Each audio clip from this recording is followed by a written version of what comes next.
तुम्हारे मन में अगर भाव नहीं है तो मैं गंगा सम्मुख आ नहीं सकती, गंगा नहीं आ सकती। आपका अगर भाव निर्मल है, परमात्मा के चरणारविंद में आपकी रुचि प्रथम है, भगवान की भक्ति की ओर आपकी अगर दृढ़ता है तो परमात्मा मिलेगा। परमात्मा को एक दो बहन थी सगी, बड़ा भाव था उनका। एक बार उन्होंने प्रवचन में सुन लिया था कि भगवान लड्डू गोपाल होते हैं, भगवान कृष्ण कन्हैया बड़े सुंदर बंसी बजाते हैं, ठाकुर जी महाराज का ये प्रतिबिंब है। एक बार उन्होंने प्रवचन में सुना और प्रवचन में सुनकर उनके मन में भाव आया तो उन्होंने एक संत से पूछा, गुरुजी ये भगवान मिलते कहाँ हैं? तो किसी संत ने उनको प्रवचन में कह दिया कि ये भगवान हमेशा संत के पास में मिलते हैं, संतों के पास में, हाँ, गुरुजन के पास में, हाँ। अब ये दोनों रोज यमुना जी नहाने जाती थी। एक दिन यमुना नहाने गई तो एक संत ने अपना कमंडल, झोली, कपड़े सब घाट पे रखे और वो यमुना नहाने चले गए। इतने में एक बड़ी बहन ने छोटी बहन से कहा, देख संत के कपड़े रखे, संत का झोला रखा है, संत का कमंडल रखा है, और गुरुजी ने कहा था कि भगवान संत के पास होता है, हो सकता है इनके पास में होगा, आज दर्शन कर ही लें अपन, दर्शन करें, हाँ चलो जरा। तो कैसे दर्शन करेंगे? तो एक काम करती हैं, तू जाकर संत को देख, जैसे वो आने लगे मेरे को बता देना, और मैं जब तक उनके झोले में भगवान ढूंढती हूँ, ठीक है, और भगवान मिल जाएंगे फिर मैं तेरे को दर्शन करा दूंगी। अब उसने पूरा झोला निकाला, कपड़े निकाले, सारी सामग्री जब निकाली गई, निकालते निकालते कि स्टील का इतना बड़ा डब्बा निकला, इतना बड़ा डब्बा स्टील, और स्टील का डब्बा जब निकला तो उस डब्बे को जब बड़ी बहन ने खोला, खोलते से ही उसमें एक छोटे से कपड़े में लपटे हुए लड्डू गोपाल निकले। लड्डू गोपाल मतलब ये ठाकुर जी दर्शन कर, ऐसे छोटा सा लड्डू गोपाल, आपके भी घर में होगा छोटा सा लड्डू गोपाल। अब जैसे ही लड्डू गोपाल निकला, इसने अपनी छोटी बहन को आवाज लगाया, अरे जल्दी आ जल्दी आ। बहन दौड़ कर आई, क्या हुआ? मेरे को भगवान मिल गए, जल्दी आ। और जो आकर छोटी बहन ने देखा, देखते से कहा, जीजी कितने अच्छे भगवान हैं, कितने सुंदर हैं, पर देख तो सरी डब्बे में बंद रह के बेचारा का हाथ अकड़ गया, पांव अकड़ गया, देख तो सरी बेचारे की हालत कैसी हो गई, देख तो जरा। इतने में बड़ी बहन ने कहा, बड़ा बेकार है ये संत, बता भगवान कैसे डब्बे में बंद करके रखा था, पापी है, नरक जाएगा ये। दोनों बहन बात कर रही थी तो छोटी ने कहा, जीजी अब अपन ने दर्शन करें, भगवान से विनती करो कि बड़े हो जाओ, अच्छे हो जाओ, कि हमने तुम्हें निकाल दिया, अच्छे हो जल्दी से।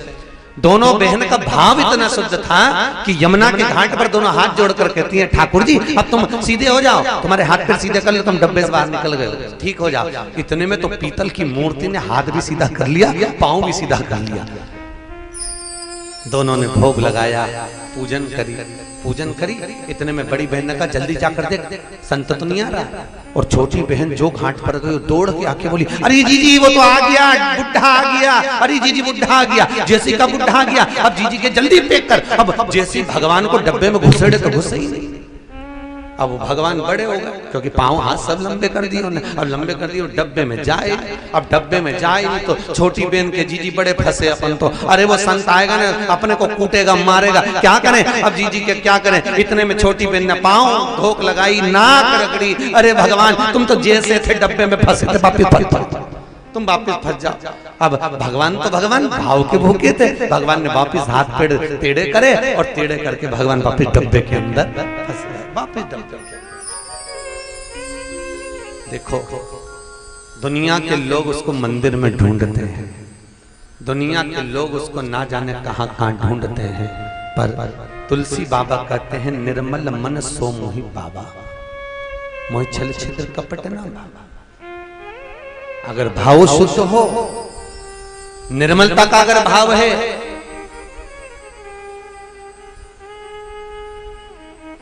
तो भगवान को मिलने में देरी नहीं लगेगी, भगवान तुरंत मिलेगा। एक क्षण की देरी नहीं हो सकती परमात्मा को मिलने में, अगर भाव की शुद्धता आपकी प्रथम है तो। और अगर भाव शुद्ध नहीं है तो कहते हैं, एक पत्थर का टुकड़ा, एक पत्थर की मूर्ति एक बार मंदिर में जाती है और वो भगवान बन जाती है। पत्थर मंदिर में गया, भगवान बन गया। और इंसान रोज मंदिर जाता है तो भी इंसान नहीं बन पाता है। भाव नहीं है। पत्थर मंदिर में जाकर बदल गया, मनुष्य नहीं बदला। मनुष्य वही छल, वही कपट, वही प्रपंच, वही बेईमानी, उसी में पड़ा हुआ है, वो उसी में समाहित है,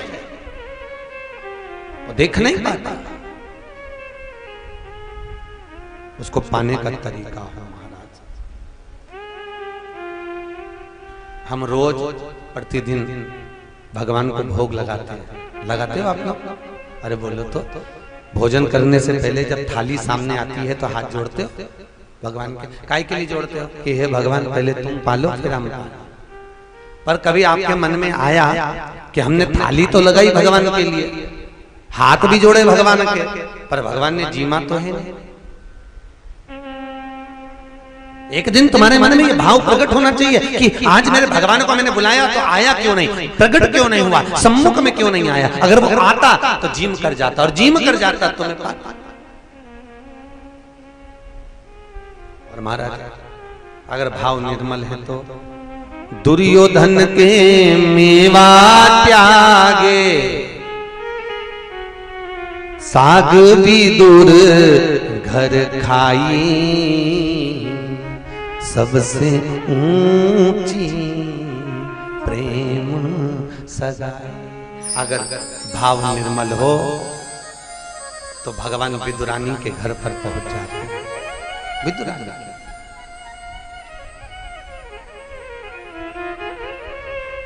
आज हमारे राजू भैया और उनके भतीजे दोनों बता रहे थे, गुरुजी हमारे यहाँ से पास में विदुर कुटी है, जहां विदुर जी की महाराज के यहाँ पर भगवान ने साग खाई थी।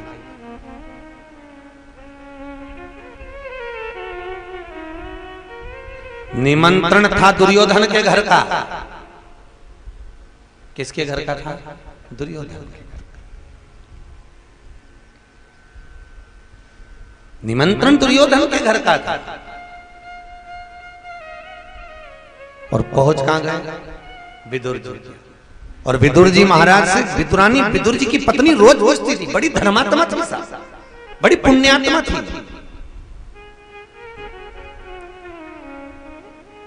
कई कई कथाकार, कई कई सीरियलों में, नाटक में भक्तों की पत्नियों का चरित्र बड़ा व्याख्यान कर कर बताते। एक नाटक में तो सुदामा जी की पत्नी को ही गुस्सेल बता दिया, बहुत गुस्से वाली थी सुदामा की पत्नी। कहा सुदामा की पत्नी अपशब्द बोलती थी सुदामा जी से। और शास्त्र कहता है, श्रीमद् भागवत वर्णन करती है, 10वें स्कंद वर्णन करता है कि सुदामा की पत्नी जैसी तो दुनिया में किसी की पत्नी नहीं थी। सुदामा की पत्नी जैसी कोई विद्वान नहीं थी, कोई ज्ञानवान नहीं थी, जो अपने पति से रोज कहती थी जाओ द्वारका जाओ, जाओ द्वारकाधीश के दरवाजे पर जाओ। सुदामा की पत्नी जैसी तो दुनिया में दूसरी पत्नी जन्म ही नहीं ली, जो कभी अपने पति से कहती हो कि जाओ राम कथा में जाओ, जाओ द्वारका जाओ, जाओ भगवान के मंदिर में जाओ। नहीं तो सुबह से उठकर धर्मपत्नी उठते से कहती है जाओ दूध की थैली लिया, जाओ आधा किलो सब्जी लिया, थोड़ा आलू लिया, बाजार जा रहे हो तो आधा किलो आम लिया ना। सुबह से उठते से उसके मुंह पे बस एक ही शब्द आए, जाओ ये लिया, जाओ वो लिया। पर कभी धर्म पत्नी अपने पति से नहीं कहती कि सुनो तुम आधे घंटे मंदिर चले जाना, तुम उधर से आ रहे हो राम का दर्शन कर जाना, तुम उधर से आ रहे हो राम कथा में हो जाना, तुम उधर से आ रहे हो भगवान की भक्ति में डूब कर आना। कभी पत्नी नहीं कहती, बोलो नेटोर वालों, कभी धर्म पत्नी ने पति से कहा कि तुम मंदिर जाओ, तुम ऐसा करके आओ, तुम धर्म में जाओ, तुम राम कथा में जाओ। बस सुबह से उठकर बोलेगी जाओ दूध की थैली ले जाओ। और पति भी बेचारा क्या करे, करे तो करे।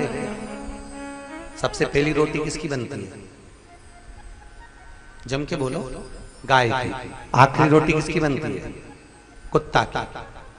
कई कई माताएं हमसे कहती हैं महाराज जी मेरा बेटा इतना गुस्से वाला था, पर जब से बहू आई ने भिंगी बिल्ली हो गया, कुछ समझ में नहीं आता ऐसा क्यों हो गया। अब माता जी को कौन समझाए कि सबसे पहली रोटी गौ माता की बनती है, सबसे पहली रोटी गाय की बनती है। और पति को दुकान जाना है, खेत जाना, खलियान जाना है, ऑफिस जाना है, कहीं नौकरी के लिए जाना है, उसने अपनी पत्नी से कहा जल्दी रोटी बना। पत्नी ने सबसे पहली रोटी बनाई, पति जल्दी में था, पहली रोटी पति को खवाई और गाय के हिस्से की रोटी खवा दी। बेचारा गऊ जैसा हो गया रे, गऊ जैसा हो। न बोले न चाले, जैसा बोले वैसा कर ले, चलेगा। ये लिया भाव, ऐसा कर लो भाव, बोल नहीं सके क्योंकि गौ माता इतनी सीधी, बोले तो बोले कैसे, गाय किससे की खा गया। आखिरी रोटी किसकी थी? कुत्ते की। रोटी पड़ गई कम, बहू सास देवरानी जेठानी सब जीमने बैठी, रोटी पड़ गई कम, इनने का डबल से कौन बनाया। आखिरी पड़ी थी कुत्ते की, इन्होंने बांट कर खा ली। दिन भर घर में भौंके कुत्ते जैसे, दिन भर भौंके, क्योंकि कुत्ते के हिस्से की खा गए। समझ में नहीं आता कि घर में शांति क्यों नहीं है। अब इनको कौन समझाए कि कुत्ते के हिस्से की रोज निपटा रहे। ये गाय की रोटी गाय को दे दे, कुत्ता की रोटी कुत्ता को दे दे, तो घर में से क्लेश मिट जाए, समाप्त हो जाए। महाराज बड़ा, तो महाराज कई लोग कहते हैं सुदामा की पत्नी बुरी थी, कोई कहता है विदुरानी बहुत तेज थी। नहीं, विदुरानी सरल थी, बहुत सहज, बड़ी सरल, बड़ी सहजता थी विदुरानी की। महाराज विदुर जी महाराज से पूछती थी कृष्ण कब आएंगे, गोपाला का दर्शन कब होगा, हमारा कन्हैया कब आएगा। विदुर जी कहते थे रोज इंतजार कर, आएगा, बाट जो आएगा। गए आज दुर्योधन के मेवा त्याग कर 56 भोग बनाए थे, ढेर सारे पकवान, उसको छोड़कर आज मेरा ठाकुर विदुर जी के घर जाकर दस्तक दिया, आवाज आ गई। विदुर जी नहीं थे, विदुरायन थे। और विदुर जी कहते थे भगवान आएगा, तो विदुरायन ने एक नई पलंग बनवा के रखी थी। नई पलंग देखी, लकड़ी की चारों तरफ पाटी होती है, उसमें बीच में निवाण लगी होती है, रस्सी। तो आजकल तो निवाण होने लगी, पहले रस्सी डलती थी, जिसको लोग खटिया कहते हैं, पलंग कहते हैं, रस्सी। और विदुरानी ने रेशम की रस्सी की पलंग बनवाई थी, और नई पलंग बनवा के साइड में खड़ी रखी थी कि भगवान को बिठाऊंगी, और किसी को नहीं। 2 बार विदुर जी ने बिछाई, विदुरानी ने उठा दी, नहीं तुम नहीं बैठोगे, भगवान बैठेंगे। वापिस खड़ी भगवान आए, काका काका काका तो अंदर थे नहीं, काकी बाहर निकल कर आ गई। काकी से कहा काकी हम कन्हैया भूख लगी है। अरे आओ ना, बैठो, जल्दी बैठो। पलंग लगाना थी नई, लगा दी पुरानी, और पुरानी पलंग जो पास में लगी थी जिसको फेंकना था, वो पलंग लगाई है जिसकी रस्सी को 14 जगह से ऊंदरा ने, चूहे ने कतर दिया था। 14 जगह से रस्सी कतरी थी पलंग। अब सोचो बची कितनी थी, 14। और विदुरानी ने पलंग बिछाई, भगवान से कह रही बैठो। भगवान के इस पे विदुरानी बोली नई बनवाई है तुम्हारे लिए। भगवान मन में सोचे नई ऐसी है तो पुरानी कैसी होगी। भगवान ये नई तुम्हारे लिए बनवाई है, नई, बैठो। भगवान की इस पे, हाँ तुम्हारे लिए बैठो। भगवान ने सोचा इतना भाव से कह रही है, तो जो लकड़ी की पाटी थी ना चारों तरफ लकड़ी, उस पे बैठ, उस पे बैठ। और भगवान जब पाटी पर बैठे, तो विदुरानी बोल रही है ऐसे क्यों बैठे हो, हमारी पलंग पसंद नहीं आई क्या, खसको अंदर, खसको। और जो भगवान थोड़े से भाव से खस के, ऐसे खस के, सारी 14 जगह से जो रस्सी कतरी थी सब टूट गई, और भगवान अंदर धस, पांव उधर, ठाकुर उधर। अब विदुरानी पूछ रही कैसी लगी, भगवान के जैसे 100 किलो के कपास पे बैठा है, आनंद आ रहा। अब उनको क्या मालूम कि बीच में लटका, अब उनको क्या देखा।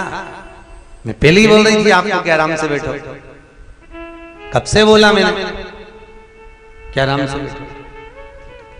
अब मैं तुम्हारे लिए कुछ खाने का लाती हूँ, इतने में भगवान बोले रहने दे, मेरा तो पेट भरा है। क्योंकि भगवान को लगा बिठाया ऐसी तो खिलाएगी क्या। मालूम पड़े भाटा उठा लाई बाजार पे से, रोड पे से पत्थर उठा के खवा दे, इसका क्या ठिकाना। और क्या कहते तुम तो खाओ, लड्डू है, इसका क्या ठिकाना। भगवान के में तो पेट भरा, नहीं नहीं मैं लेकर आती। अंदर गई, ऐसे कैसे जाओगे। केले उठा कर लाई 2 दर्जन, 24 केले लेकर आई, भगवान के सामने बैठ गए। क्या कह रही है, सब तुम्हें खाना है। भगवान प्रसन्न हो गए, चलो अच्छा हुआ केला ही लाई। अच्छा, सब तुम्हें खाना है, सब तुम्हारे लिए लेकर आए, और ये तो मेलाई वाले हैं, और विदुर जी लेकर आए 2 दर्जन, वो भी तुम्हें खाना है। अच्छा, भगवान बोले लाओ। अब विदुरानी केला दे रही है, ऐसे कैसे दो? और विदुरानी ने केले को छीला। भगवान ने कहा कितनी समझदार है, देखो केला छील के जो अंदर की गिरी थी उसको तो फेंक दिया, छिलका भगवान को दे रही। भगवान ने कहा ये क्या है? विदुरानी बोल रही केला।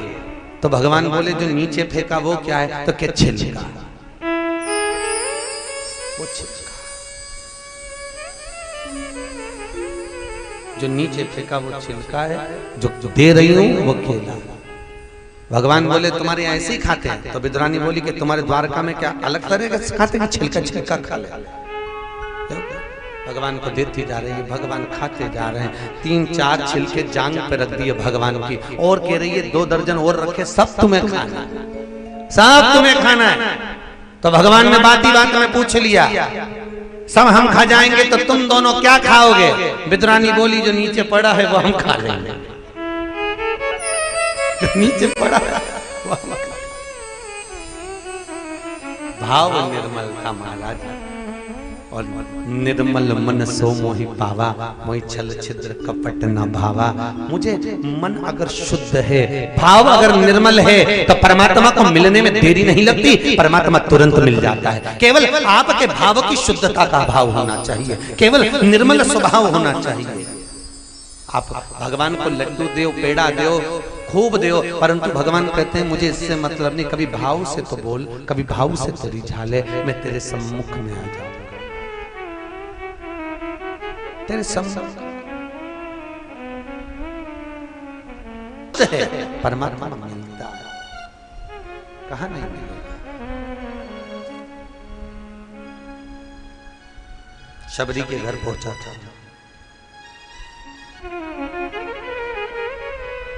रोज रंगोली डालती थी शबरी, रोज सेज बिछाती थी शबरी, रोज बेर तोड़कर लाती थी शबरी, रोज बुआरी काटती थी शबरी। पर जब राम शबरी के दरवाजे पर पहुंचे, ना तो शबरी ने बुआरी काटी, ना रंगोली डाली, ना सेज बिछाई, ना झाड़ू लगाई। बीमार पड़ी हुई थी शबरी।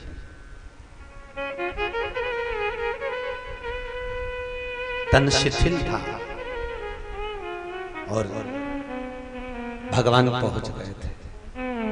आज भी शास्त्र कहता है शबरी के दरवाजे पर भगवान जब पहुंचे, जब शबरी बेर तोड़कर नहीं लाई, ना रंगोली डाली, ना सेज बिछाई, ना बुआरी काटी, घर में फैलारा फैला हुआ था, चारों तरफ कचरा पड़ा हुआ था, शबरी के दरवाजे पर राम पहुंचे थे। आज भी यही नियम है, तुम पूरा घर साफ कर कर रखना, तुम सोफा सेट बिछा कर रखना, तुम बेडशीट बिछा कर रखना, पूरे घर की सफाई कर कर रखना। कोई तुम्हारे यहाँ नहीं आएगा। जिस दिन तुम्हारे घर में फैलारा फैला होगा, उस दिन कोई ना कोई जरूर, उसी दिन आएगा जिस दिन फैलारा फैला। शबरी का चरित्र, क्योंकि शबरी रोज सेज बिछाई, रंगोली डाली, सब कुछ करा शबरी ने, पर भगवान नहीं आए। भगवान कब आए? जब फैलारा फैला हुआ था। काम, लोभ, विषय, वासना, आसक्ति, तृष्णा, ये सब जब समाहित होती है, सम्मुख पहुंचती है, तब परमात्मा सोचता है अब इसको लेकर आने का मन, अब ये मेरा हो।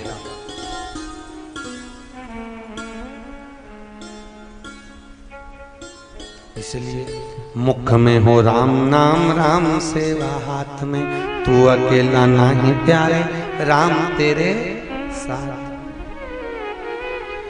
राम जैसा समय मिले वैसा भगवत नाम का स्मरण करो। कहते हैं महाराज,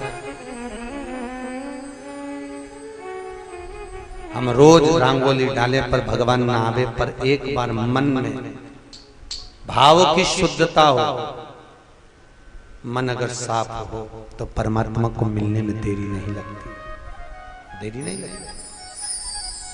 जगजननी जगदम्बा अम्बा मां पार्वती शिव के चरणों में बैठकर नमन करिए। भगवान भूत बाबा, हे शिव करुणा सागर, धर्म पत्नी का भाव देखिएगा। भगवान भूत बामन भूतेश्वर भगवान शंकर से करेंगे, हे शिव करुणा सागर, हे करुणा करंता, हे त्रिकालदर्शी, हे त्रिपुंडधारी, हे कैलाशी विनाशी, मेरे मन का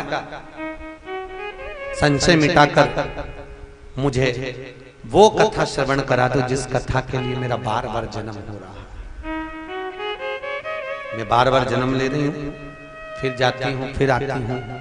महाराज, मृत्यु लोक में बार बार जन्म होना, फिर जाना, फिर आना, बस अब वो प्रपंच से मैं छूटना चाहती हूं, छूटना चाहती हूं। और देखो, माता पार्वती के 51 जन्म पहले हो चुके हैं। आपको कथा में कहा था, ये माता पार्वती का 52वें नंबर का जन्म है। हर बार पार्वती प्रयास करती हैं कि मैं कथा सुनूंगी और भगवान की हो जाऊंगी, मैं कथा सुनूंगी परमात्मा की हो जाऊंगी। पर होता है कभी कभी ज्यादा कोहरा होने से ट्रेन अपने निश्चित समय से कुछ घंटों की देरी से चलती है। चलती कि नहीं चलती?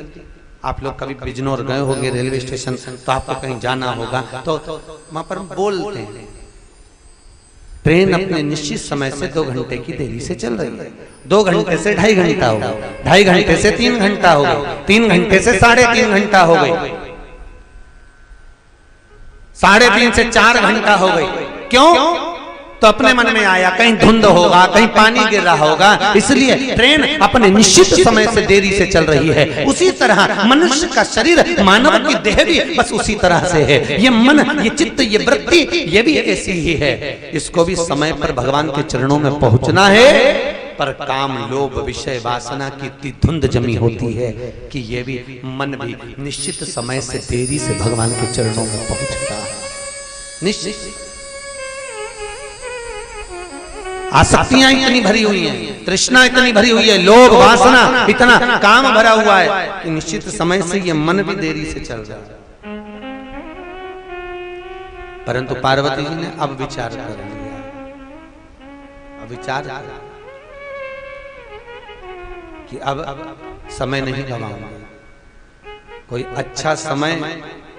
और कई लोगों से आपको पहले भी कहा था समय आने दो तब हम बताएंगे, तो समय का इंतजार मत करना, नहीं तो डॉक्टर बोलेगा समय आ गया। समय का इंतजार न करिए, समय निकलता चले जाएगा और समय मिल नहीं पाएगा। कितना सुंदर कहा संतों ने, 24 घंटा परमात्मा ने दिया है मनुष्य को भगवान का भजन करने के। कितने घंटे दिए? जम के बोलो। 24 घंटा परमात्मा ने दिया है आपको राम नाम जपने के लिए, भजन करने के लिए। संत कहते हैं 24 घंटा भजन करो। 24 घंटा नहीं कर सकते तो कम से कम 12 घंटा करो। कर तो करे, 12 घंटा तो करो। फिर संतों ने कहा 12 घंटा भजन नहीं कर सकते तो कम से कम 6 घंटा करो। 6 घंटा नहीं कर सकते तो कम से कम 3 घंटा करो। पर भजन, सत्संग, संकीर्तन, कथा, रामायण स्मरण करो। 3 घंटा नहीं कर सकते तो 1.5 घंटा करो। 1.5 घंटा नहीं कर सकते तो कम से कम आधा घंटा करो, पर भजन जरूर करो। संत कहते हैं आधा घंटा नहीं कर सकते तो 15 मिनट करो। 15 मिनट नहीं कर सकते तो 5 मिनट करो। 5 मिनट नहीं कर सकते तो 2 मिनट करो। 2 मिनट नहीं कर सकते तो 1 मिनट करो। और 1 मिनट भी नहीं कर सकते तो चुल्लू भर पानी में डूब मरो। इसके सिवाय कोई साधन नहीं है मनुष्य के लिए कि 24 घंटा परमात्मा ने दिया। और हमने अगर 1 मिनट भी परमात्मा के लिए नहीं निकाला, हमने 1 मिनट भी अगर भगवान के लिए नहीं निकाला, तो हमारा जीवन नरक है। हमारे जीवन का कोई तात्विक सुख नहीं है, वो जीवन का कोई सुख महाराज।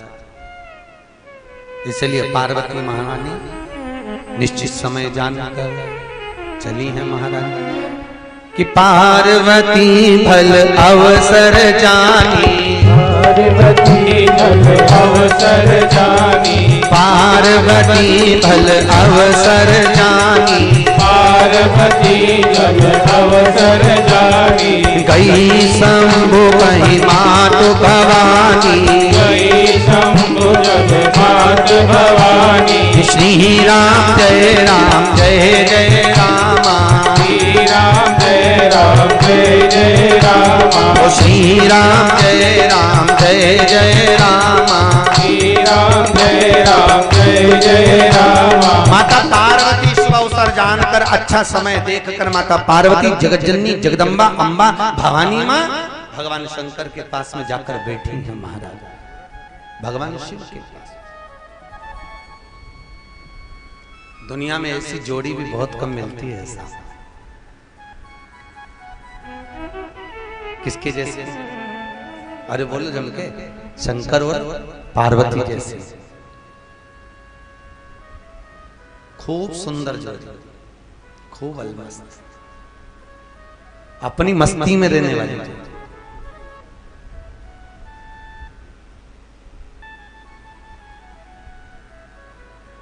बहुत झगड़ा भी करते थे तो इतना झगड़ते थे शंकर और पार्वती। एक दिन शिव और पार्वती का झगड़ा हो गया। शंकर भगवान ने पार्वती से कहा,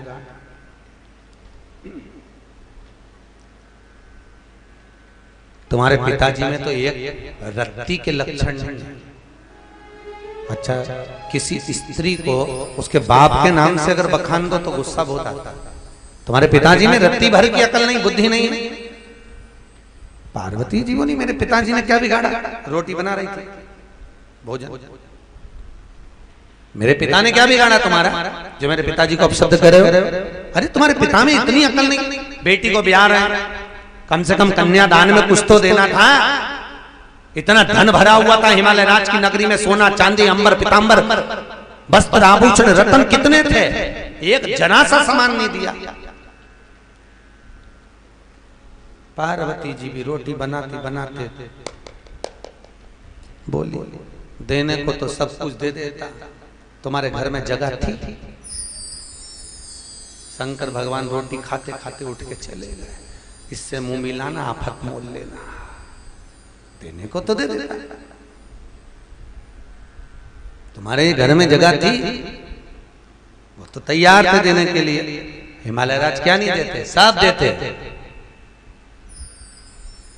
अच्छा, शंकर और पार्वती दोनों जब साथ में बैठते थे, मृत्यु लोक में पृथ्वी पर आज भी 33 कोटि देवताओं में केवल एक देव अधिदेव महादेव ऐसे हैं जो अपनी धर्म पत्नी के साथ रोज भ्रमण पे निकलते हैं। रोज शाम के समय 4 बजे से लेकर 7 बजे तक शंकर और पार्वती का समय है।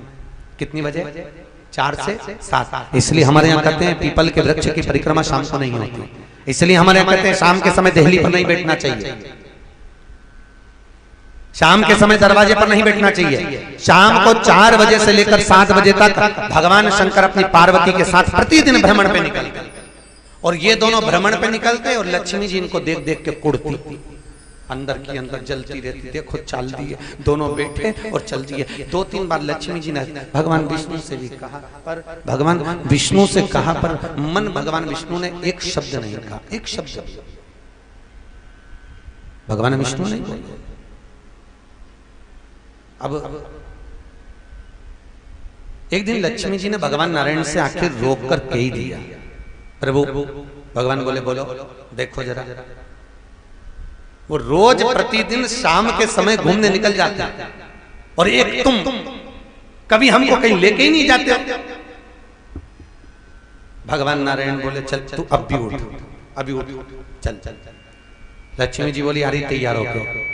और जो लक्ष्मी जी तैयार होने गई, ऐसा श्रृंगार करने माता लक्ष्मी गई कि श्रृंगार करने में लक्ष्मी को जब तैयार होने बैठी, तब तक जब बाहर निकल के आई अंधेरा हो गया। अंधेरा हो गया तो भगवान विष्णु लक्ष्मी से बोले, अब तो शाम हो गई, अब क्या करेंगे जाकर? तो लक्ष्मी जी बोली, पर एक बात बताओ, अपने को तो शाम हो गई, पर ये तो दोनों रोज जाते हैं, तो क्या पार्वती तैयार नहीं होती? क्या होती होगी? तो ये दोनों चले जाते हैं। मुझे तो कितना समय लगा बैकुंठ के 8 दरवाजों में ताला लगाना, 24 खिड़कियों में ताला लगाना, दरवाजा बंद करना, तब जाकर बाहर निकल के तुम्हारे साथ घूमने जाना। तो इनकी यहाँ ताला वाला लगाते नहीं क्या? तो भगवान विष्णु बोले, कुछ होए तो लगाए। तो लक्ष्मी जी बोली, इनके घर में कुछ भी नहीं है कि थोड़ा बहुत अगर सामान भी है तो ताला लगाने की जरूरत ही नहीं है। गले में से उतार के एक बब्बा को छोड़ के चले जाता, किसी के बाप में दम हो तो घुस के बता। जा घुस। नहीं, किसी में दम हो तो घुसे, कोई घुसे तो सही। तो वहां तो काम ही नहीं, ताला चाबी का। शंकर का मंदिर बड़ा आनंदमय, भगवान भोलेनाथ का। सारे देवताओं के मंदिर में एक समय के अनुसार ताला लग जाता है, पर शंकर जी के मंदिर में तुम देखना, सोमवार के दिन, सावन के महीने में, शिवरात्रि के समय पर उनका जब मन करता है खूब आराम से लोग समय पर पहुंचते हैं और जाकर जल चढ़ा देते हैं। ये उनके ऊपर। पार्वती मैया बड़ी आनंद में। शिव पार्वती जैसा कोई संबंध नहीं, शंकर और पार्वती जैसा कोई जोड़ी नहीं, बड़ी बड़ी सहारा। इसलिए जितनी भी माताएं, आप सीता जी की कथा सुनेंगे अभी आप आगे, आपने रुक्मणी जी की कथा सुनी होगी भागवत जी में, कि जितनी भी माताएं अगर विवाह के लिए आतुर होती हैं, कन्या अगर विवाह के लिए जाती है, तो सबसे पहले माता पार्वती और शंकर की पूजन करती है। क्यों? जगत जननी तुम्हारे जैसा सौभाग्य देना, तुम्हारे जैसा सौभाग्य। हिंदू धर्म में किसी देवी देवता की इतनी पूजन नहीं है जितनी शंकर और पार्वती की। और माताएं जितने व्रत करती है सब पार्वती की करती है। छठ का व्रत किसका है? पार्वती का। चतुर्थी का व्रत किसका है? पार्वती का। तीज का व्रत किसका है? पार्वती का। पूर्णिमा का व्रत किसका है? पार्वती का। जितने भी माताएं व्रत करती है, करवा चौथ आदि आदि जितने भी व्रत करती हैं, सब माता पार्वती के। एक भी व्रत लक्ष्मी का नहीं है। ये वैभव लक्ष्मी का आप व्रत करते हो, ये व्रत पूर्व का नहीं है, ये तो अभी का बना हुआ व्रत है। इसलिए हमको इसको गणना में नहीं ले रहे, हम इसको गणना में नहीं लेंगे। पर अगर शास्त्र रीति से देखा जाए तो एक भी व्रत ना तो लक्ष्मी जी का है ना सरस्वती का है, किसी माता का व्रत नहीं है, एक भी, ना इंद्राणी का ना किसी का। अगर व्रत है तो पार्वती का। कारण क्या है? उसका केवल एक कारण है कि माता पार्वती कभी अपने पति शंकर से ऊंची आवाज में बात नहीं करी थी। कभी माता पार्वती ने शंकर से ऊंची आवाज में नहीं बोला था। इसलिए पार्वती जी के व्रत आज तक पृथ्वी पे चल रहा है। व्रत तो तुम्हारे भी चालू हो जाएगा, तुम ऊंची आवाज में नहीं बोलो तो व्रत होने में दिक्कत नहीं। व्रत तुम्हारे भी ऊंची आवाज में माता पार्वती कभी नहीं बोली, कभी। और महाराज लक्ष्मी जी के व्रत नहीं है, लक्ष्मी जी का एक भी व्रत नहीं है। क्यों नहीं है? अब ये लोग, कई लोग पूर्ण कौन से दिन, दीपावली के दिन व्रत कर लेती है माताएं, कई माताएं करती हैं दीपावली के दिन व्रत। पर ईमानदारी से बोलो, कहीं लिखा है क्या कि दिवाली का व्रत करना चाहिए? अरे बोलो तो सही, कहीं लिखा हो तो बताओ, किसी पुराण में, किसी शास्त्र में कहीं लिख दिया हो लक्ष्मी का व्रत नहीं। लक्ष्मी का व्रत क्यों नहीं है? क्योंकि एक बार माता लक्ष्मी तैयार हो रही थी और भगवान विष्णु का आगमन हो गया था। भगवान विष्णु का आगमन हुआ और नारायण लक्ष्मी का स्वरूप देखकर, श्रृंगार देखकर हंस दिए। हंसे तो माता लक्ष्मी को क्रोध आ गया और माता लक्ष्मी ने क्रोध में आकर कहा, वाह रे नारायण वाह, आप मुझे देखकर घोड़े जैसे हंसे हो, मैं तुम्हें श्राप देती हूं, तुम्हारा सिर कट जाए और तुम्हें घोड़े का मुंह लग जाए। तुम्हारा सिर कटे और तुम्हें घोड़े का मुंह लगे। माता लक्ष्मी के श्राप से भगवान विष्णु का सिर कटा, घोड़े का मुख लगा। भगवान विष्णु का हयग्रीव अवतार हुआ। कौन सा अवतार था? हयग्रीव अवतार। घोड़े का मुंह लगा था, हयग्रीवा को मारने के लिए भगवान ने हयग्रीव अवतार लिया। सिर कट गया तो घोड़े का मुंह लगाया गया। माता लक्ष्मी ने भगवान विष्णु को श्राप दिया, इसलिए लक्ष्मी के कोई व्रत नहीं है। माता सरस्वती का पृथ्वी पर कोई व्रत नहीं है। क्यों नहीं है सरस्वती का व्रत? क्योंकि माता सरस्वती ने अपने पति ब्रह्मा को शब्द कहे थे। जब पुष्कर राज की भूमि पर पुष्कर में ब्रह्मा जी यज्ञ करने के लिए बैठे, इतने में ब्राह्मणों ने कहा, ब्रह्मा जी जाओ ब्रह्माणी को लेकर आओ, जल्दी जाओ। ब्रह्माणी के पास गए, ब्रह्माणी चलो यज्ञ का मुहूर्त निकल रहा है, जल्दी चलो। ब्रह्माणी बोली, अभी आती हूं, आप चलो। ब्रह्मा जी गए, फिर यज्ञ का समय निकल रहा था, ब्रह्माणी नहीं आई। ब्राह्मणों ने फिर विनती करी, ब्रह्माणी को जल्दी लेकर आओ। ब्रह्मा जी फिर गए, ब्रह्माणी जल्दी चलो, ब्रह्माणी नहीं आई। इतने में ब्राह्मणों ने कहा, ब्रह्मा जी अब तो मुहूर्त निकल रहा, अब क्या करें आप बताओ, बोलो आप, करा क्या जाए? तो ब्रह्मा जी बोले, काम करो ब्राह्मणों, अब आपको जो लगता है वैसा करो, पर मुहूर्त आज का निकलना नहीं चाहिए। ब्राह्मणों ने गाय को खड़ा करा और गौमाता को खड़ा कर कर ब्राह्मणों ने वेद की ध्वनि करना प्रारंभ करी, और जैसे ही वेद की ध्वनि करना प्रारंभ करा, इतने में गाय के मुख से वेद माता गायत्री को प्रकट कर दिया। ब्राह्मणों ने गाय के मुख से वेद की ध्वनि कर कर गौ माता के मुख से गायत्री को प्रकट करा, और ब्रह्मा जी के पास में गठजोड़ा बांधकर गायत्री को बिठा दिया। जब गायत्री को बिठाया तो यज्ञ प्रारंभ हुआ। इतने में ब्रह्माणी सज धज कर बाहर आई, और ब्रह्माणी सज धज कर जब बाहर आई तो गायत्री को देखकर ब्रह्माणी को क्रोध आ गया, और क्रोध में आकर ब्रह्माणी ने कहा, ए ब्रह्मदेव, तुमने अपनी धर्म पत्नी का त्याग कर कर दूसरी नारी को अपने पास में बिठाया है। मैं तुम्हें श्राप देती हूं ब्रह्मा जी, पृथ्वी पर कहीं तुम्हारे मंदिर नहीं होंगे, केवल पुष्कर राज में तुम्हारा एक मंदिर बनेगा अगर तुम किसी कन्या का कन्यादान करोगे तो। किसी कन्या का अगर तुम कन्यादान करोगे तो पुष्कर राज में तुम्हारा मंदिर बनेगा। महाराज, सतयुग निकल गया, त्रेता निकल गया, पर ब्रह्मा जी का मंदिर नहीं बना। क्यों नहीं बना? क्योंकि कोई कन्या कन्यादान के लिए नहीं मिली। तब द्वापर आया, ब्रह्मा जी ने अपने पुत्र नारद से कहा, मुझे कन्यादान करना।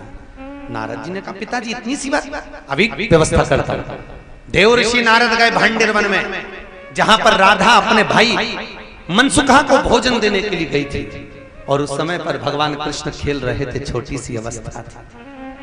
नारद जी ब्रह्मा जी को लेकर आए, ब्रह्मा जी को लाकर अग्नि को प्रकट कर कर देवऋषि नारद ने कृष्ण और राधा का विवाह भांडिर वन में करा दिया, और ब्रह्मा जी से कन्यादान करा दिया। तब जाकर पुष्कर का मंदिर का निर्माण हुआ। महाराज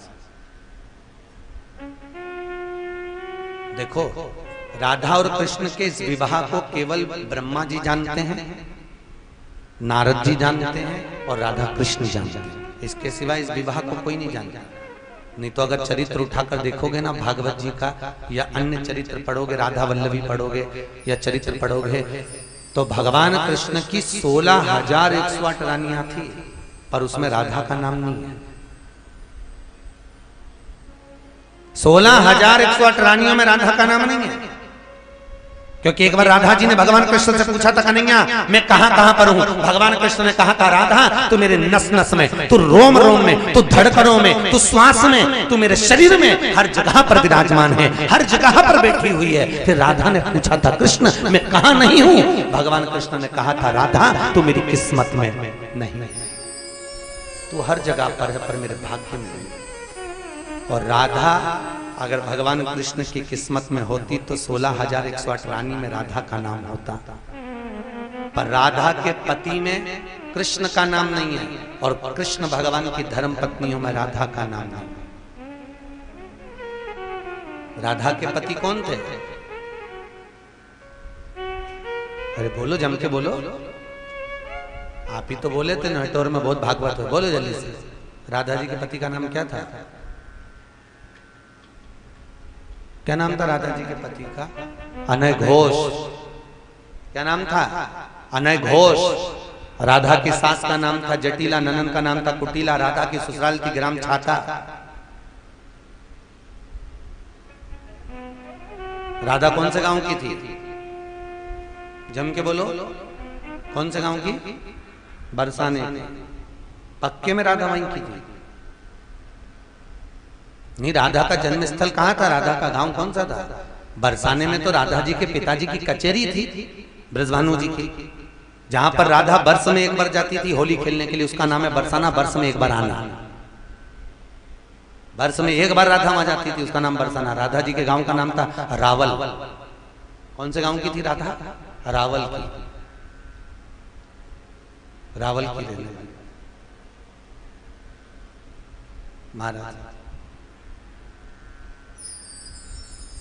ये सरस्वती मैया ने ब्रह्मा जी को श्राप दिया, लक्ष्मी ने नारायण को श्राप दिया, इसलिए हमारे यहाँ लक्ष्मी का, सरस्वती का, इंद्राणी ने इंद्र को श्राप दिया था, इसलिए इंद्राणी का। हमारे यहाँ इनके व्रत नहीं है। अगर व्रत है तो माता पार्वती, क्योंकि पार्वती ने कभी भगवान शंकर से ऊंची आवाज में बात नहीं करी। आदर करा, सम्मान करा। सत्कार किया। चलिए,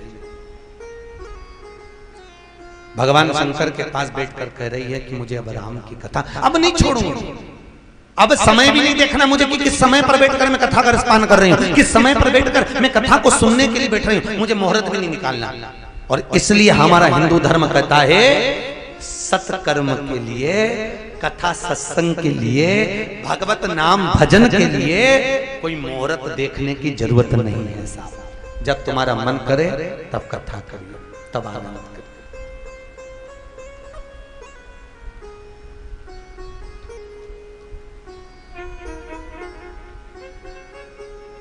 इनके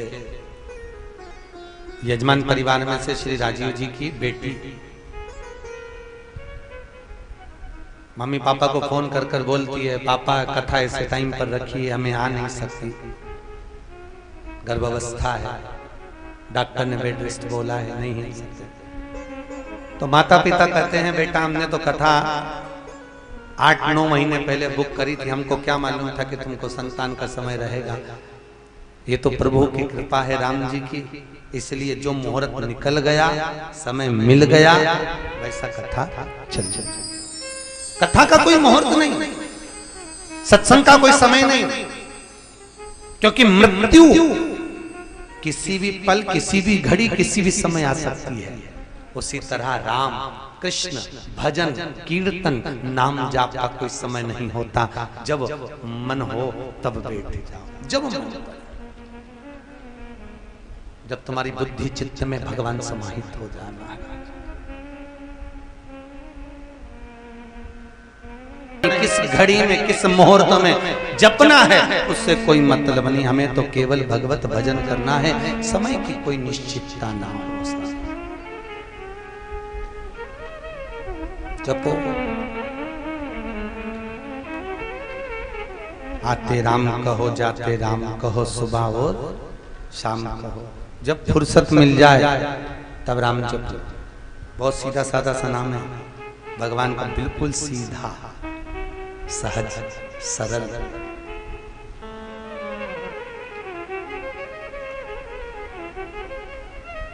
बड़ी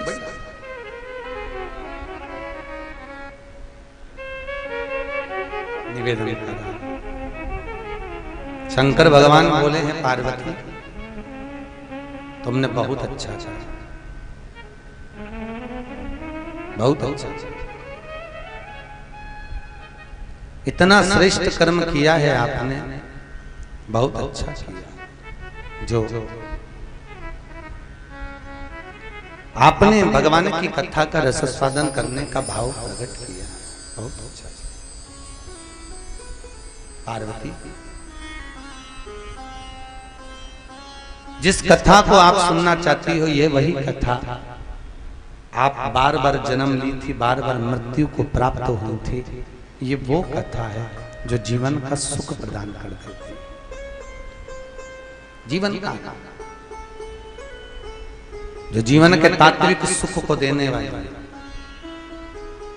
रसतत्व को देने वाली कथा का रसतत्व ग्रहण नहीं करा, श्रवण रंध्र ही भवन समान। उनके श्रवण, उनके कर्ण, जो कान भगवान की कथा नहीं सुनते,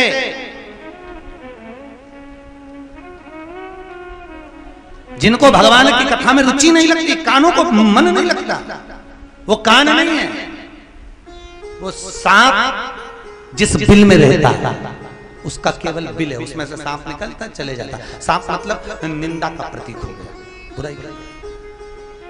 कई दुनिया में ऐसे लोग हैं महाराज जी, अपने नेटवर्क में भी होंगे, इनको कथा में बिठाओ तो मन नहीं लगता, चुगली करने बिठा दो तो ऐसा मन लगे क्या बोल रही थी, चाय पिला पिला के पूरी चुगली करवाएंगे, और क्या बोल रही थी, और क्या 2-3 बार चाय पिलवाएंगे, उसके बाद पूरी कथा सुनेंगे, और क्या बोल रही थी मेरे लिए, ले चाय पी, तो क्या मैं जाऊं, नहीं चाय पी तो बैठ, और बता क्या बोल रही थी, ऐसी चुगली सुने, ऐसी सुने, ऐसी निंदा में सुख आए कि उनको राम कथा में सुख नहीं आए। बस समझ जा, सांप का बिल यही समझना।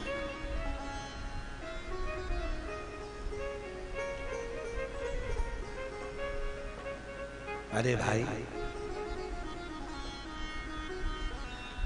काय के लिए दिए भगवान ने, अरे बोलो तो, जम के बोलो, काय के लिए दिए हैं? लोगों के मन में बहुत प्रश्न होता है। एक बार हम लोग हैदराबाद कथा करने जा रहे थे अग्रवाल जी, तो हैदराबाद जा रहे थे तो एक नागपुर से बच्चे लोग चढ़ गए, कॉलेज के लड़के लड़कियां थे, चढ़ गए। सामने की उनकी बर्थ थी, इधर की बर्थ हमारी थी। उन्होंने हमको देखा, धोती पहने हैं,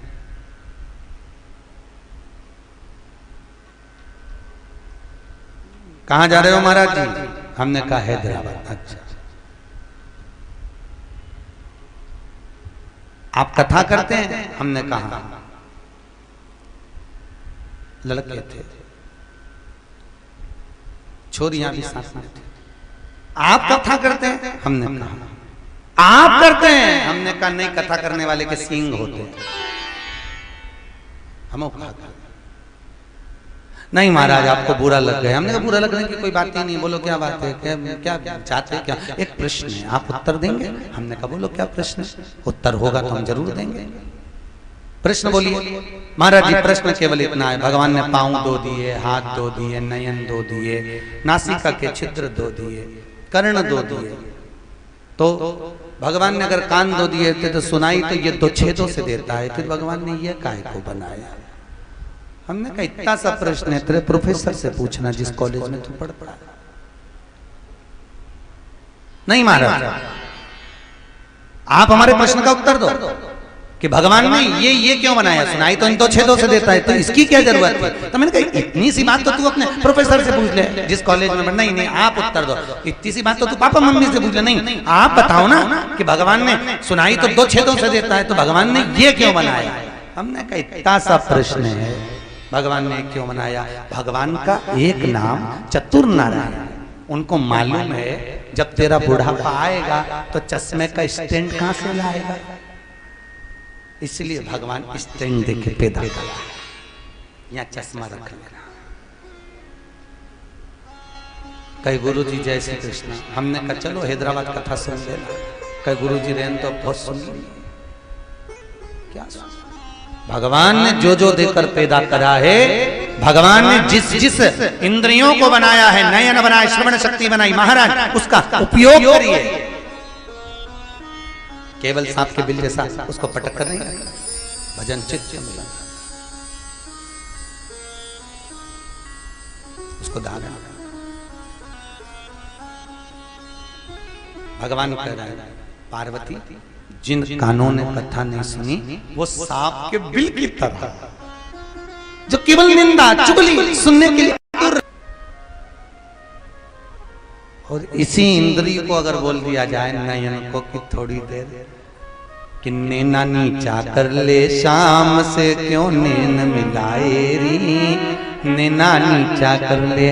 अगर भगवान के दर्शन करने के लिए इंद्रिय पहुंचे तो सुख का अनुभव हो। महाराज आज भी वृंदावन के बांके बिहारी के मंदिर में एकादशी के दिन आज भी एक साध्वी शाम को 6 बजे सफेद कपड़े पहनकर, मस्तक पर तिलक लगाकर, कानों में कर्ण फूल पहनी होती है, गले में तुलसी की माला पड़ी होती है, ठीक शाम के 6 बजे बांके बिहारी के मंदिर में अंदर जाती है, बाजार से माला खरीद कर लेकर जाती है, बिहारी जी को माला दिखाती है, नयन मिलाती है, बांके बिहारी को माला दिखाती है। जैसे ही माला दिखाती है थोड़ी देर खड़ी होकर बिहारी जी का दर्शन करती है और बिहारी जी के गले की माला अपने आप टूट के नीचे गिर जाती है।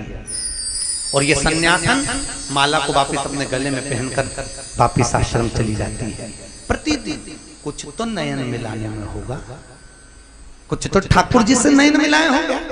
ये नयन रूपी इंद्रिय है, नेत्र रूपी इंद्रिय जो भगवान से मिलन कराती है, भगवान को अपना बनाती है, अपना भगवान के हो जाए। पर करे क्या महाराज जी? इन नैनों को रोग लगा है रोज सिनेमा देखन का, इन नैनों से दर्शन करो सारे रोग मिट जाए।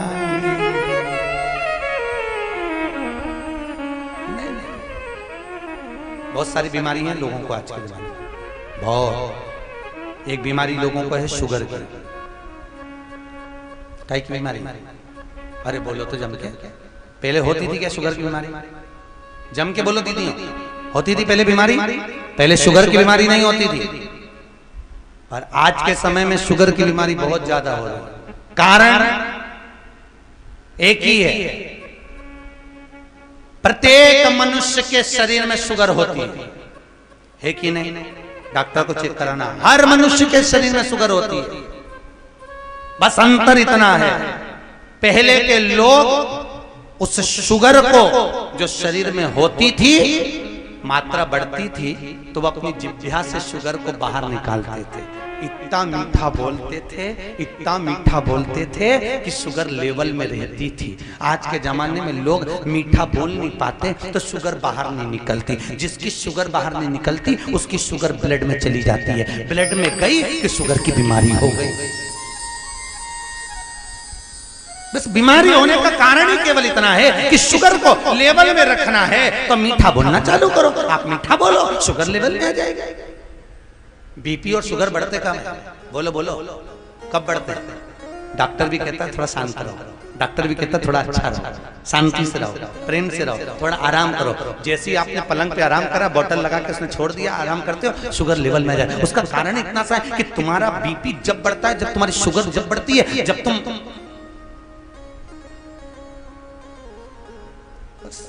समझ जा, मीठा बोलो, वाणी ऐसी बोलिए जो मन का आपा खोए।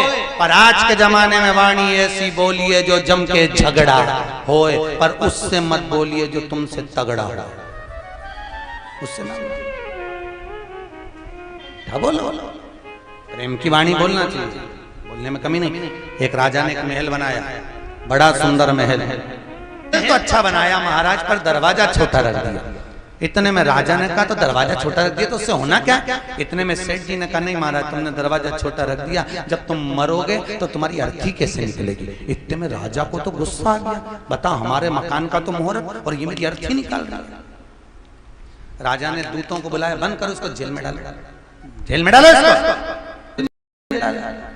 थोड़ी देर बाद उसकी पत्नी आ गई, महाराज मेरा पति आया था। राजा ने कहा तेरे पति की अर्थी कैसे निकलेगी? अरे काट काट के निकाल देंगे।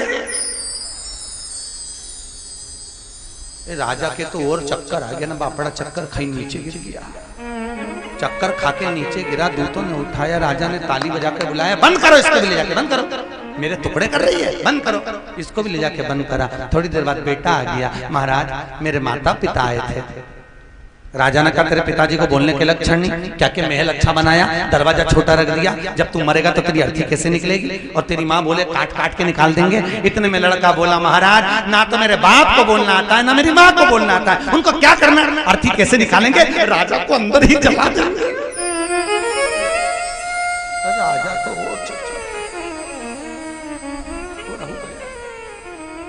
अब राजा समझ गया कि इसके परिवार में किसी को मीठा बोलना आता ही नहीं। पर नेटोर वालों, मुझे उम्मीद है तुम सबको मीठा बोलना तो बहुत आता है। बस ऐसी मिठास तुम्हारे जीवन में बनाकर रखना, शुगर की बीमारी होगी नहीं, पक्का। बस जीवन से मिठास को निकालो। जब भी पति से बोलो इतना मीठा बोलो ए जी, और जितना मीठा बोले उतना ही खसक लो जी, नहीं तो 500 गया जी। मीठा बोलिए, सास से बोलना मीठा बोलो, ससुर से बोलना मीठा बोलो, परिवार में किसी से बोलना मीठा बोलो, अच्छा बोलो, प्रेम की वाणी बोलो। यहाँ शास्त्र कह रहा है, भगवान शंकर कह रहे हैं, नेत्र बेकार है जो भगवान का दर्शन ना करे, श्रवण बेकार है जो राम कथा ना सुने, मुख बेकार है जो भगवान का भजन ना करे। मुख बेकार कहते हैं ना, राम के बिना हरि नाम के बिना जल जाए जीवा, पापड़ी हरि नाम के बिना। वो जीवन का जिह्वा किस काम की जिसके मुंह पर राम का नाम ना, वो जिह्वा किस काम की जिस जिह्वा पर भगवान का नाम ना हो, पूरे शरीर में सबसे ज्यादा आलसी है क्या? जिह्वा। एक इंद्री सबसे ज्यादा आलसी, बहुत आलसन। खाने का नंबर आ जाए तो स्वाद बताए, कितना जोरदार दही बड़ा बना, कितनी अच्छी गुलाब जामुन बनी, कितना अच्छा रसगुल्ला बना, सब स्वाद बताए। और जो राम का नंबर आ जाए थोड़ी देर बैठे और पड़ोसन पूछे क्यों सो रही है, तो फिर ऐसी ऐसी क्या कर रही? कहीं नहीं, भगवान भाग रिया तो बुला रही, सो थोड़ी ना रही, सो। बेकार है इंद्रियां। महाराज वो इंद्री किस काम की जो भगवत नाम की चर्चा में न डूबे, भगवत नाम का भजन न करे। भगवान शंकर कहते हैं पार्वती भगवत चर्चा में जो डूबे वो सुख का आनंद है। पार्वती जी कभी प्रकट होता है। धर्म जहां नष्ट हो, अधर्म जहां नष्ट।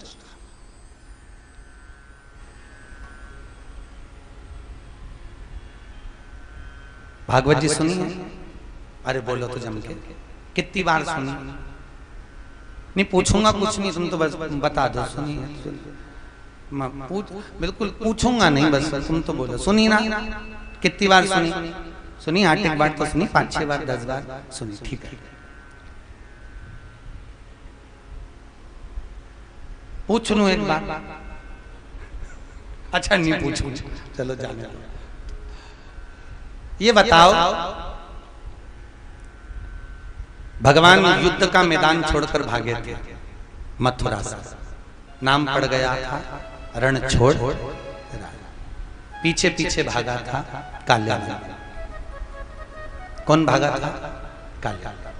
अच्छा ईमानदारी से बोलना, ब्राह्मणों की सेना देखकर भगवान युद्ध का मैदान छोड़कर भागे थे। जब भगवान पर्वत पर चढ़ गए थे, काल्यावन पीछे पीछे आ रहा था, तो भगवान ने काल्यावन को क्यों नहीं मारा? क्या कारण था काल्यावन को नहीं मारने का? क्योंकि काल्यावन ब्राह्मणों की सेवा करता था, काल्यावन दान खूब करता था, सत्कर्म करता था, खूब भजन करता था। इसलिए काल्यावन ने ब्राह्मणों की सेना तैयार करी और लेकर आए। भगवान कृष्ण ने जान लिया कि काल्यावन पीछे पीछे आएगा, ये काल्यावन को आने दो, इसका इतना धर्म इतना पुण्य कि इसको मैं मार नहीं सकता। इसलिए भगवान भागे, युद्ध का मैदान छोड़कर भागे। ऐसे भागे, ऐसे भागे कि भगवान आगे आगे और काल्यावन पीछे पीछे। भगवान आगे तो दाऊजी महाराज ने कहा, कन्हैया तू काल्यावन को मार क्यों नहीं रहा? भगवान कृष्ण कहने लगे, कैसे मारूं? इसका पुण्य इतना ज्यादा है, इसने दान इतना करा है, इसने धर्म इतना करा, इसके पास धर्म इतना है कि इसको मार नहीं सकता। जब तक इसका धर्म नहीं बढ़ेगा, जब तक इसका पुण्य समाप्त नहीं होगा, तब तक मैं मारूंगा नहीं। पुण्य है जब तक तो नहीं मार सकता, पुण्य समाप्त होगा तब मारूंगा। तो पुण्य समाप्त कैसे होगा? भगवान कृष्ण ने कहा, मैं भागूंगा, मेरे पीछे ये भागेगा, मेरी पीठ को देखेगा, पीठ को देखेगा तो मेरे आगे धर्म है और मेरी पीठ पर अधर्म का निवास है। जितनी बार ये मेरी पीठ देखेगा उतनी बार इसका पुण्य समाप्त होगा, समाप्त होगा, अंदर आएगा, खुद मर जाएगा। राम किसी को मारे नहीं, ऐसा है मेरा राम, अपने आप मर जाएगा करके खोटे। इसलिए आज भी हमारे हिंदू धर्म में नियम है कि मंदिर की परिक्रमा करते हैं तो मंदिर के पीछे प्रणाम नहीं करते। अगर मंदिर के पीछे प्रणाम करो तो जितना पुण्य अपनी जिंदगी में कमाया होता है सब नष्ट हो जाता है महाराज। इसलिए मंदिर के पीछे प्रणाम नहीं करा जाता। मंदिर की जब परिक्रमा करते हैं तो मंदिर के पीछे नमन नहीं करते, मंदिर के पीछे प्रणाम नहीं करते। अगर मंदिर के पीछे प्रणाम करा तो हमने जितने व्रत करे, दान करा, पुण्य करा, सत्कर्म करा, सब समाप्त। पीछे प्रणाम करने हमारा पुण्य चले जाएगा, क्योंकि भगवान के सम्मुख में धर्म का निवास और भगवान के पीछे धर्म का निवास है। पर करें क्या? आज के जमाने में तो इतनी नोटंकी चले, एक व्यक्ति अगर पीछे प्रणाम करे तो उसको देख के दूसरा चालू हो जाए, दूसरे को देख के तीसरा चालू हो जाए। आजकल के मंदिरों में लोग आगे कम प्रणाम करते, पीछे ज्यादा प्रणाम करते, दीवार पकड़ते जाते, पूरी पीछे की दीवार को नीली पीली करके रखी है, माथा रगड़ रगड़। पर करें क्या? ज्ञात नहीं है ना, इसलिए बस कर। जैसा एक करे वैसा दूसरा करे, दूसरा करे ऐसा तीसरा करे, तीसरा करे ऐसा चौथा करे, बस अपने को समझ में आना चाहिए वैसा करे जाओ। एक अब भगवान ने एक शब्द कहा है बहुत सुंदर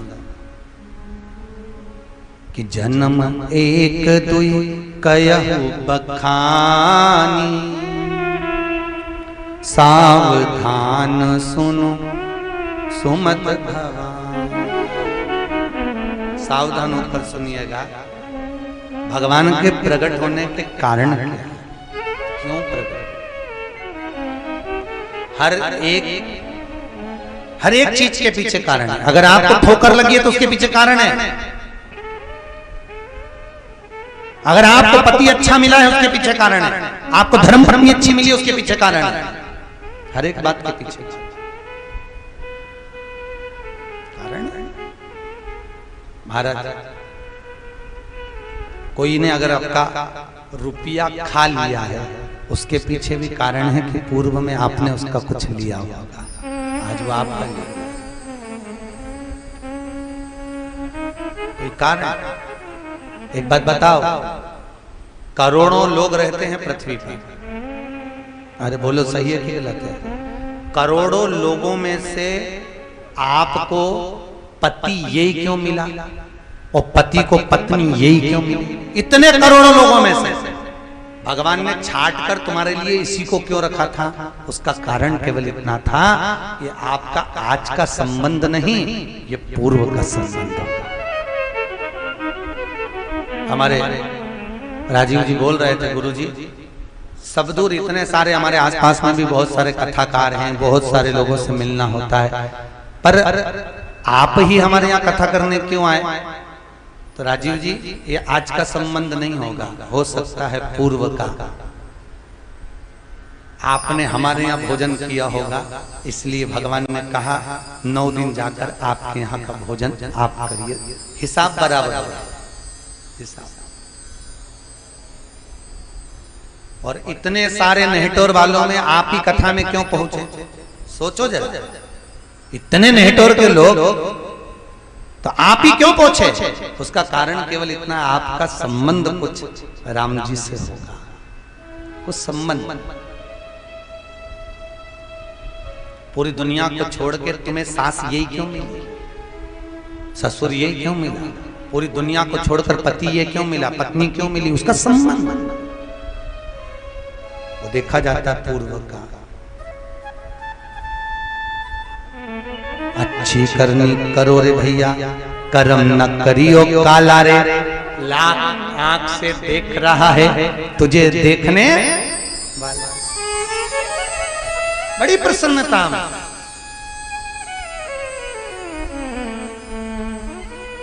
बड़ी प्रसन्नता महाराज, उसका कारण है सावधान होकर सुनिए, सावधान रहिए। पार्वती जी, मृत्यु देह में मनुष्य के शरीर में अगर हम जन्मे हैं, उसमें जितने भी लोग हमको मिलते हैं ये हमारे कर्म के अनुसार मिलते हैं। बेटा मिलेगा तो कर्म के अनुसार, बेटी मिलेगी तो कर्म के अनुसार, बहू मिलेगी तो कर्म के अनुसार। कर्म कर्म छूटता नहीं, और वो कर्म के अनुसार हमारे संबंध होते हैं। महाराज,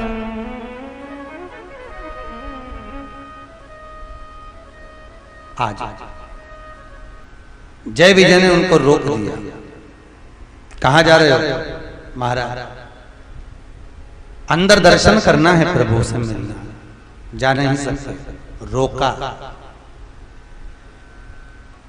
सनकादि ऋषियों में सनत कुमार ने बार बार जय विजय से निवेदन करा कि हमको अंदर जाने दो, दर्शन करना है। एक बहुत समझदारी की बात है, आप किसी नाथद्वारा में दर्शन करने जाओ, तिरुपति में दर्शन करने जाओ, शिरडी दर्शन करने जाओ, किसी बड़े मंदिर में, देवी देवता के मंदिर में अगर आप दर्शन करने जाओगे, अभी हाल मान लो पट बंद हुआ है, अभी बंद हुआ और आप पहुंचे, और अगर आपने आवाज लगा दी तो वहां के पंडित को, वहां के मुखिया को, वहां के सेवादार को पट खोलकर आपको दर्शन कराना पड़ेगा। ये आज भी हिंदू धर्म में नियम में लिखा है। हाँ, देर हो गई तुम पहुंचे और देर हो गई उससे पहले पट बंद हो गया तो वो दर्शन नहीं कराएगा। पर अब भी बस पटी बंद हुआ और तुम पहुंच गए तो अगर आवाज लगाओगे तो दर्शन कराना उसका फर्ज है, उसको दर्शन कराना। हम कर्म करें, मना ना, पर कर्म की अनुकूलता में कोई गलत कर्म ना। सनकादिक ऋषि कह रहे हैं हमको दर्शन कर लेने दो, अभी तो आप अंदर भगवान बैठे। नहीं, मना करा, क्रोध आ गया, सनत कुमार को श्राप दे दिया, तुम दोनों राक्षस हो जाओ, क्योंकि तुम्हारी प्रवृत्ति राक्षस है। जो भगवान का दर्शन ना करने दे, जो भजन ना करने दे, जो कीर्तन ना करने दे, सत्कर्म ना करने दे, बस वो उसका जन्म अगला राक्षस का ही होता है, प्रवृत्ति राक्षस की हो जाती है। दोनों चरणों में पड़ गए, महाराज कृपा करिए। भगवान विष्णु को आवाज लगाया, नारायण दौड़ कर आ गए दरवाजे पर। सनत कुमारों को देखकर भगवान विष्णु दौड़ कर आए, प्रणाम करा, आइए आओ पधारो, आइए आप भीतर आइए। जय विजय को देखकर भगवान विष्णु ने कहा क्या हुआ? हमें श्राप लगा। श्राप लगा? हाँ हाँ, क्या? राक्षस बने। चिंता मत करो, संत हृदय नवनीत समान, माखन की तरह संत का भाव होता है, स्वभाव होता है। कृपा करेंगे, संत के बराबर दुनिया में कोई करुणा नहीं कर सकता। संत के बराबर, संत असंत नहीं बोला, संत और असंत में अंतर है, संत और असंत में अंतर है। महाराज, लंकाधिपति रावण ने संत का चोला पहना था। किसने पहना था? अरे बोलो जम के, रावण। कहां गया था संत के चोले को पहन के? सीता जी को हरण। संत के चोले को पहनकर रावण ने सीता का हरण करा था। उस दिन से लेकर आज तक कुंभ के मेले में सबसे पहले संत नहाते हैं उस चोले के साथ कि ये साफ हो जाए। पर वो रावण ने ऐसा संत का चोला बदनाम करा कि उस दिन से आज तक सबसे पहले कुंभ के मेले में संत नहा रहे तो भी वो संत का चोला साफ नहीं हो रहा, तो भी संत का चोला साफ नहीं हो पा रहा। इतना धोने के बाद, इतना स्नान करने के बाद, और रावण ने ऐसा दाग लगाया उस संत के चोले पर। इसलिए महाराज, संत कृपालु होते हैं, संत दयालु होते हैं। यहाँ संत की गणना करी जा रही है कि संत हृदय नवनीत समाना। संत का हृदय माखन की तरह होता है, पसीज जाता है, नैनों में जल भरा जाता है। कृपा करिए, भगवान विष्णु ने कहा आप करुणा करिए महाराज, गुरुदेव कुछ कृपा करिए, क्योंकि आप अगर कृपा करेंगे तो जगत करुणा का आनंद सुख प्राप्त करेगा। महाराज कृपा कर दीजिए। सारे तीर्थ धाम आपके चरणों में, हे गुरुदेव प्रणाम आपके चरणों में। आप कृपा करिए।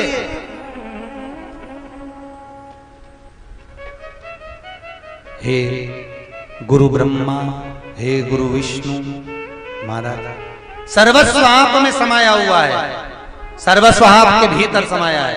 आप करुणा करें। भगवान सनकादि ऋषियों ने कह दिया चिंता मत करो।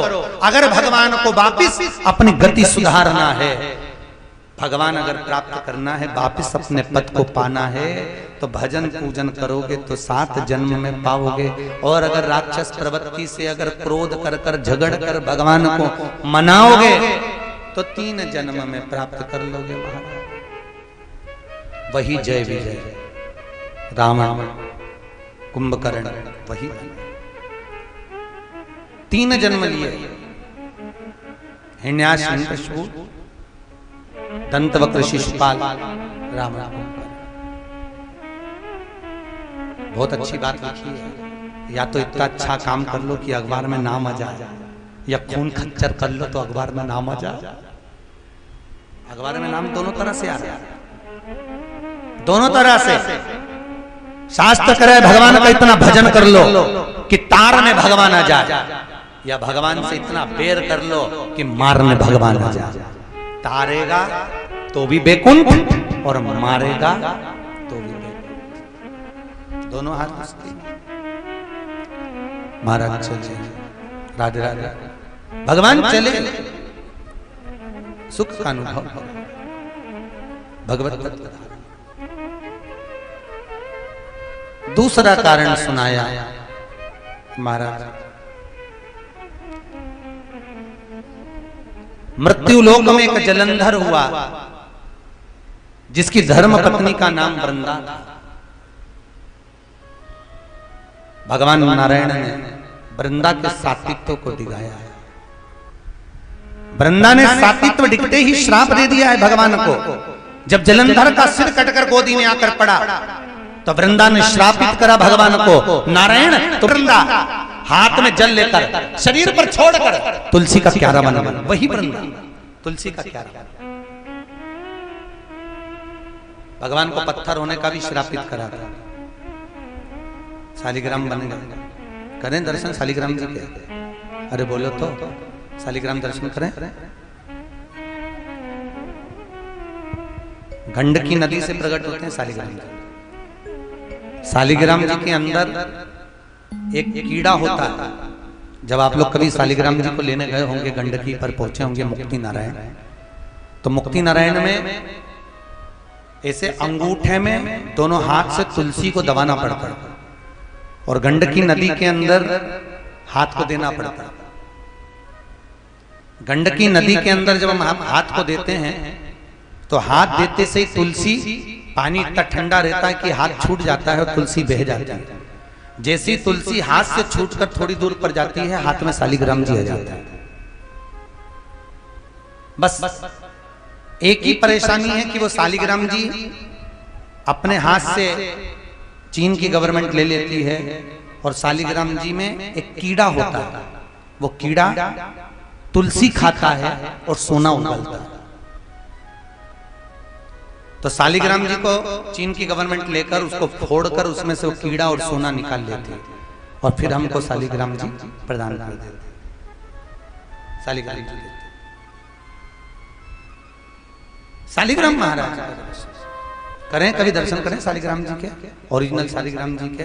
तो उसके अंदर अगर आप कभी दर्शन करेंगे तो उसमें एक कीड़ा ग्रहण करने में हमारे कमरे में रखे हैं शालिग्राम जी। विजय दुबे जी मंगवाइए दर्शन कराने के लिए शालिग्राम।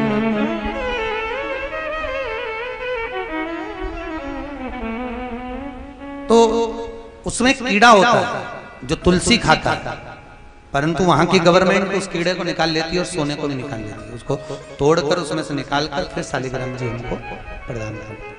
शालिग्राम जी तो यहां जो शास्त्र कह रहा है, जलंधर लंकाधिपति रावण बन के प्रकट हुआ, बहुत जल्दी।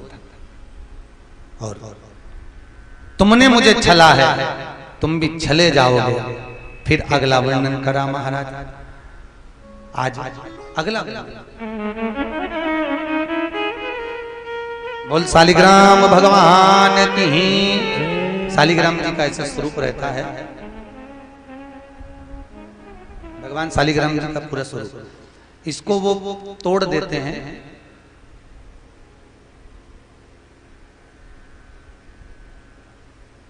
और तोड़कर इसमें से बीच में कीड़ा रहता है, उसमें से कीड़े को निकालकर पूरी चारों तरफ सोना जमा होता है, दोनों तरफ। उस सोने को निकालकर फिर हमको शालिग्राम भगवान प्रदान किए जाते हैं। बोल शालिग्राम भगवान।